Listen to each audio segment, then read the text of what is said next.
بہت ہی ضروری بات ہے جس کا خیال رکھنا ضروری ہے. اسی طرح سے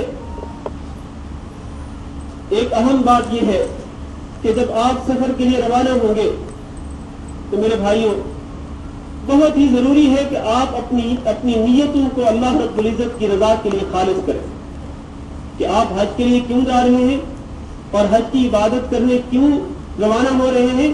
اس لیے کہ اللہ رب العزت راضی ہو جائے, اللہ رب العزت کا یہ فریضہ ادا ہو جائے, اللہ کی رضا کے لیے سفر کرنے کا عزم کرے, حج بیت اللہ کے جو احکامات ہیں ان کو ادا کرنے کا عزم کرے. آپ کی نیتوں میں اخلاص ہو, ریاکاری نہ ہو, دکھلاوا نہ ہو, تعریف سننے کی خواہش نہ ہو کہ میں حج کروں گا تو لوگ مجھے حاجی صاحب کہیں گے, لوگ مجھے میری تعریف کریں گے. کسی بہن کے دل میں یہ خیال نہ ہو کہ میں حج کروں گی تو لوگ مجھے حاجن بی بی کہیں گے یا میری تعریف کریں گے. نہیں, صرف اور صرف اللہ رب العزت کی رضا کے لیے نیتوں میں اخلاص ضروری ہے شروع سے لے کر آخر تک. کیونکہ اگر ریاکاری آئے گی, دکھلاوا آئے گا تو جس عبادت میں ریاکاری آتی ہے, دکھلاوا آتا ہے, تعریف سننے کی خواہش آتی ہے, وہ عبادت غارت ہو جاتی ہے, وہ برباد ہو جاتی ہے. اس عبادت کی اللہ تعالیٰ کی کوئی حیثیت نہیں. جس میں دکھلاوا ہو, تعریف سننے کی خواہش ہو, اس عبادت کی اللہ کی کوئی حیثیت نہیں. اس عبادت کو اللہ تعالیٰ ضائع کر دے گا, اس کو غارت کر دے گا. تو پھر کیا فائدہ ہوگا اگر آپ پیسے بھی خرچ کریں اور اپنی جسمانی طاقت بھی خرچ کریں, اتنا لمبا سفر کرے, سفر کی سہولتوں کو, سفر کی مشقتوں کو برداشت کرے اور دل میں نیت ہو دکھلاوا کرنا, کسی سے تعریف سننا, اور اللہ تعالیٰ اس عبادت کو رد کر دے, اس عبادت کو اللہ تعالیٰ قبول نہ کرے تو پھر اس عبادت کا فائدہ کیا ہوگا؟ یہ مشقتیں اٹھانے اور تکلیفیں برداشت کرنے سے آپ کو کیا ملے گا؟ اس لیے سب سے پہلی بات یہ ہے کہ اپنی نیتوں میں اخلاص پیدا کریں, خالصتاً اللہ کی رضا کے لیے حج بیت اللہ کے احکامات جو ہیں ان کو ادا کرنے کا عزم کریں. دوسری بات یہ ہے کہ سفر کے دوران آپ کا جو بہترین زاد راہ ہے وہ تقویٰ ہے. اللہ تعالیٰ نے قرآن مجید میں ارشاد فرمایا, جہاں اللہ تعالیٰ نے حج کی فرضیت اور حج کے سفر کے دوران کچھ آداب کا ذکر فرمایا, وہاں اللہ نے فرمایا وَتَزَوَّدُوا فَإِنَّ خَيْرَ الزَّادِ التَّقْوَى وَاتَّقُونِ يَا أُولِي الْأَلْبَابِ, کہ تم زاد راہ لے لو, اس سفر کے لیے زاد راہ لے لو. اور بہترین زاد راہ کیا ہے؟ ان خیر الزاد التقوی, بہترین زاد راہ تقوی. تقوی کس چیز کا نام ہے؟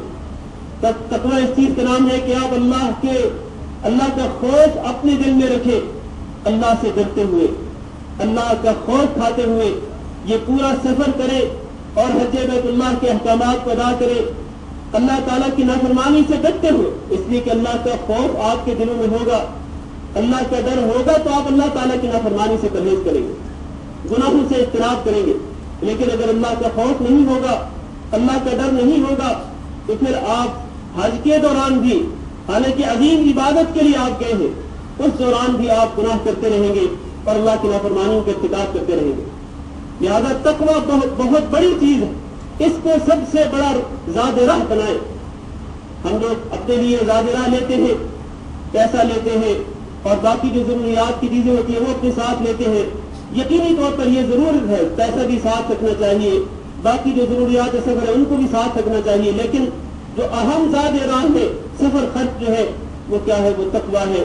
لہذا اس تقویٰ کو اختیار کریں, اللہ تعالیٰ سے ڈرتے رہیں پورے سفر کے دوران, اور اللہ تعالیٰ سے ڈرتے ہوئے اللہ تعالیٰ کی نافرمانی سے اجتناب کرتے رہیں. یہ بہت ہی ضروری ہے کہ جس کی بنا پر اللہ رب العزت حج کو قبول کرتا. میں نے پہلے ہی وہ حدیث ذکر کی ہے کہ من حج فلم يرفث ولم يفسق رجع كيوم ولدته امه. جو شخص حج بیت اللہ اس طرح کرے کہ وہ بے حیائی سے پرہیز کرے اور اللہ کی نافرمانی سے بھی پرہیز کرے تو وہ گناہوں سے پاک ہو کر اس طرح واپس لوٹتا ہے کہ جیسا کہ ابھی وہ پیدا ہوا. لہذا گناہوں سے پاکیزگی کے لیے, گناہوں کو مٹانے کے لیے, گناہوں کی مغفرت کے لیے ضروری ہے کہ آپ اللہ رب العزت کا تقویٰ اختیار کریں اور اللہ تعالیٰ سے ڈرتے ہوئے اللہ کی نافرمانیوں سے اجتناب کریں. ایک اور بات سفر کے دوران جس کا خیال رکھنا ضروری ہے وہ یہ ہے کہ ایک دوسرے کو نیکی کے کام کی تلقین کرے اور برائی کے کاموں سے ایک دوسرے کو منع کرے. الامر بالمعروف اور النہی عن المنکر یہ بہت ہی ضروری ہے. جب آپ کسی کار خیر کو کر رہے ہیں اس کی تلقین دوسرے کو بھی کریں. مثلا آپ سفر میں جا رہے ہیں, فرض نماز کا ٹائم ہوا, آپ خود فرض نماز کی ادائیگی کے لیے جا رہے ہیں تو اپنے ساتھیوں کو بھی توجہ دلائیں کہ آئیں بھی فرض نماز ادا کریں. اسی طرح کوئی بھی کار خیر ہو آپ اس کی طرف لوگوں کو متوجہ کریں, لوگوں کو تلقین کریں. امر بالمعروف اسی چیز کا نام ہے. اور اگر آپ کسی کو دیکھتے ہیں کہ وہ برائی کا کام کر رہا ہے اس کو منع کریں, اچھے انداز سے اس کو سمجھائیں کہ بھائی یہ گناہ کا کام ہے, اس سے پرہیز کریں. نہیں عن المنکر جو ہے وہ اسی چیز کا نام ہے کہ برائیوں سے بچنے کی تلقین کرے. اگر کوئی میری بہن اپنی کسی بہن کو دیکھے دوران سفر یا دوران حج کہ وہ کسی برائی کا ارتکاب کر رہی ہے تو اس کو سمجھائے کہ میری بہن اس کام سے باز آ جائے, اس کام کو اس کام کو چھوڑ دے, اس لیے کہ اس کام سے اللہ تعالیٰ ناراض ہونے والا ہے, جبکہ ہم اس سفر کے دوران اللہ کو راضی کرنے آئے. تو بجائے اس کی کہ اللہ کو راضی کریں اللہ کو ناراض کر کے واپس لوٹ جائیں, نہیں اس طرح ہی ہونا چاہیے. امر بالمعروف اور نہی عن المنکر جو ہے اس کا بھی خاص طور پر اہتمام کرنا چاہیے.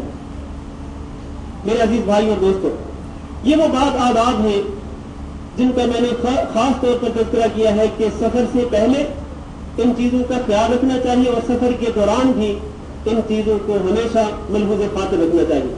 اب آئیے ہم بعض احکام حج کی طرف آتے ہیں. آپ کو معلوم ہے کہ یہاں سے جو لوگ حج کے لیے جاتے ہیں وہ عموماً حج تمتع کرتے ہیں.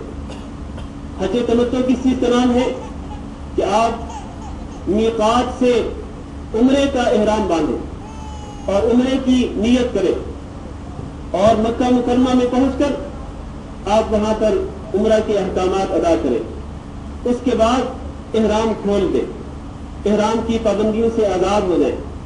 پھر اس کے بعد 8 ذو الحج کو جس کو یوم الترویہ کہا جاتا ہے اس دن دوبارہ احرام باندھیں حج کی نیت سے اور احرام کی نیت کر کے لبیک اللہم لبیک پڑھتے ہوئے آپ مینا کو روانہ ہو جائیں اور اس کے بعد حج کے احکامات ادا کریں.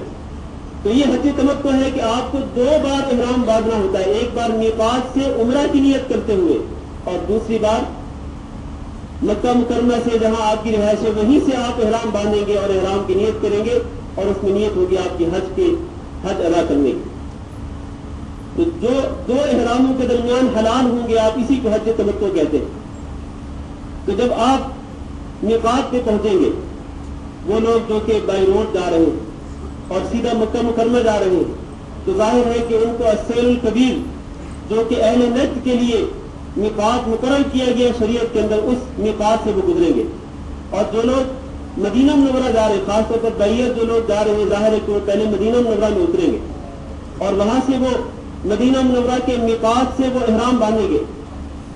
تو چاہے بائی روڈ جا رہے ہوں یا بائیت جا رہے ہوں میقات سے جب آپ احرام باندھیں گے تو اس کے لیے سنت طریقہ یہ ہے کہ آپ پہلے غسل کر لیں اور صفائی کے امور کا خیال رکھیں اور اس کے بعد احرام کی جو 2 چادریں ہیں ان کو زیب تن کریں اور ان کو زیب تن کرنے کے بعد آپ اگر میقات والی مسجد کے اندر جاتے ہیں اور وہاں پر فرض نماز کا ٹائم ہے تو وہاں پر فرض نماز ادا کریں اور اگر فرض نماز کا ٹائم نہیں تو پھر آپ اندر جا کر کے تحیۃ المسجد کی نیت سے 2 رکعت ادا کریں.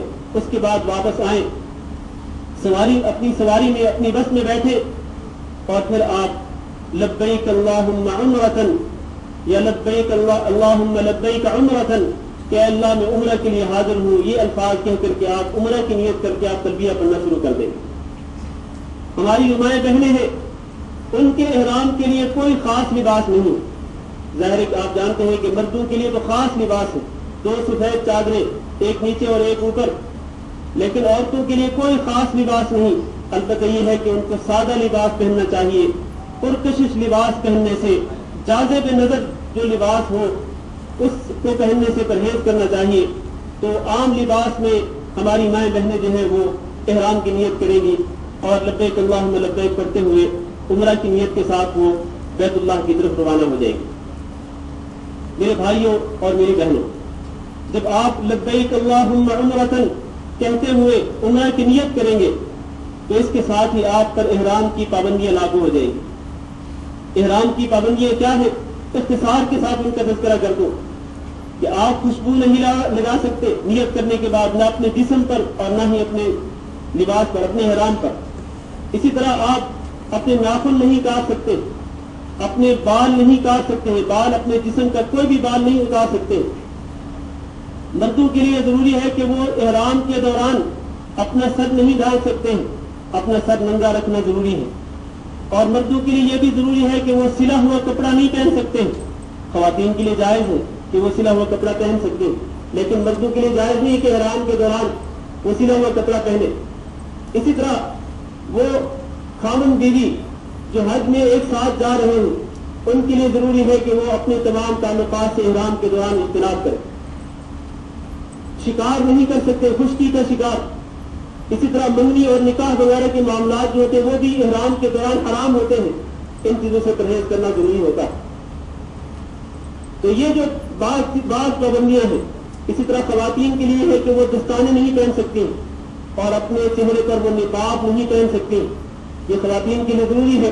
رسول اکرم صلی اللہ علیہ وسلم کے شاد گرامی ہے کہ لا تنتقب المرأة ولا تلبس القفازین، کہ کوئی خاتون جو ہے احرام کے دوران وہ نقاب نہیں پہن سکتی اور وہ دستانے بھی نہیں پہن سکتی۔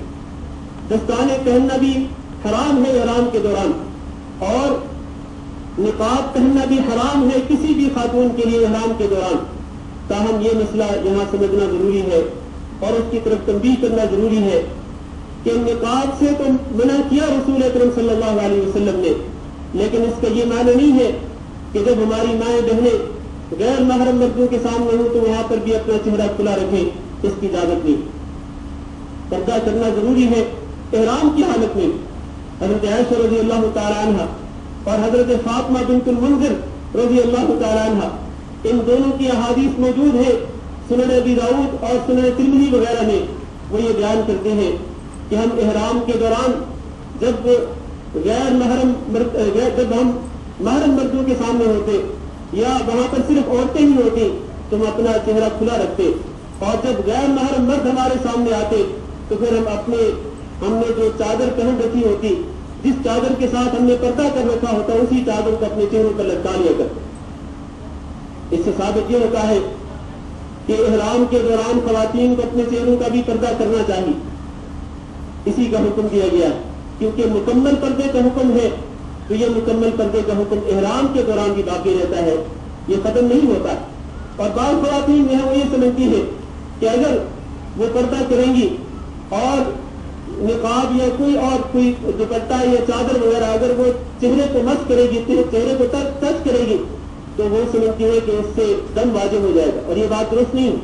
دم واجب نہیں ہوتا ہے، بلکہ جس طرح میں نے پہلے کہا کہ غیر محرم مردوں کے سامنے